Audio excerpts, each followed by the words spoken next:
Hi and welcome to the Aspiring Millionaires channel. I'm Chris. And I'm Chris, and welcome to our YouTube channel. Please take the time to subscribe and share with your friends if you enjoy our content. It's greatly appreciated. Let's get into it.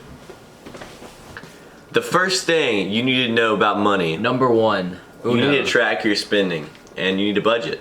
That's the most important lesson we can teach you at this point. We cannot stress to you this enough. You need to know how much money is going in and out of your account every month.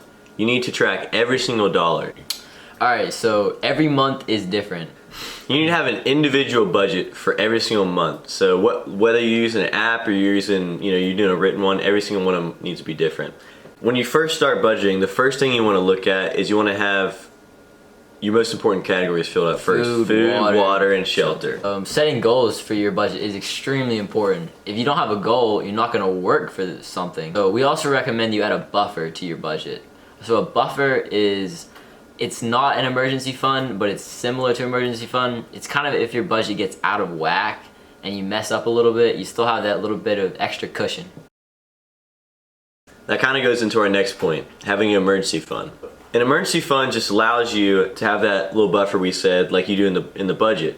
Every month you want to put a little bit in there, depending on how risky your job is, whether you could be out of employment the next day, you want to have some money in there. So if you're like a stock market broker and the stock market crashes, that's a pretty risky job. We recommend a high yield savings account because this will help buffer against inflation, and it's totally pretty much risk free. The only thing that could go wrong is their interest rate could go lower, but you can just move your money. So this is necessary for every single person. Every person. Every single person needs to have a little bit of money in there. Even we do. Just a little bit. Your emergency fund is not your rainy day fund. We cannot stress this enough. You don't go out and just go on a shopping spree because you got a little bit more money in the bank. No, this is for specifically if your car breaks down, if you're out of your job, those types of emergencies. Emergencies only, please. The third topic we're going to go to is avoid excessive debt when you're young and pretty much in general. The first thing is emotional shopping. You don't want to go on like those big shopping sprees we were talking about earlier. You will rack up and rack up debt. The big purchases, like the first time you get a paycheck, you don't want to go out there and buy you a $20,000 car when you're only making, $1,000 a month. Your income is your biggest wealth building tool, and the more you have of it, the more wealth you're gonna be able to build.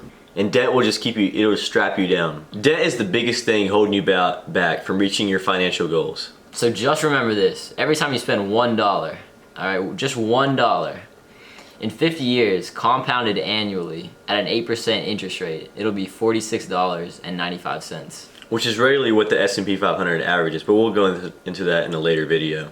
But every time you go and spend $1, that could be $30, $40, $50 you could have down the road invested. So just remember that. We gotta think long term here. Because we don't think spending's bad. We just would rather you spend money reasonably and on stuff you want to buy. Trips over materialistic stuff every day of the week. But spend money on stuff that makes you happy and not stuff to impress other people. So have your assets outweigh your liabilities. This is gonna keep you financially free and out of debt and out of, possibly bankruptcy. Another statistic that was found was dopamine was at its skyrocketed levels when you went shopping and not actually when you bought something. When you bought something, your dopamine levels actually went down afterwards. So this can show most people had buyer's remorse. Just go out to the mall and just window shop. Don't actually just browse. You don't have to spend money. You'll be happy. Try it on, just don't buy it. The studies have shown it. So let's say you do end up racking up some debt. The two ways to go about it are the debt avalanche and the debt snowball. The debt avalanche has you pay off your highest interest rates debts first, which is not a bad way to go about it.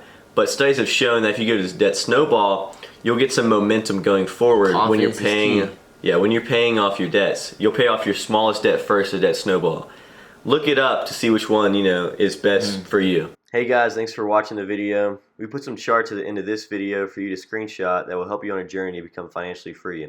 If you enjoyed this video, please leave a like, share this video with your friends, and subscribe so you can get the update when we come out with part 2 of everything you need to know about money at age 18. That's it for us.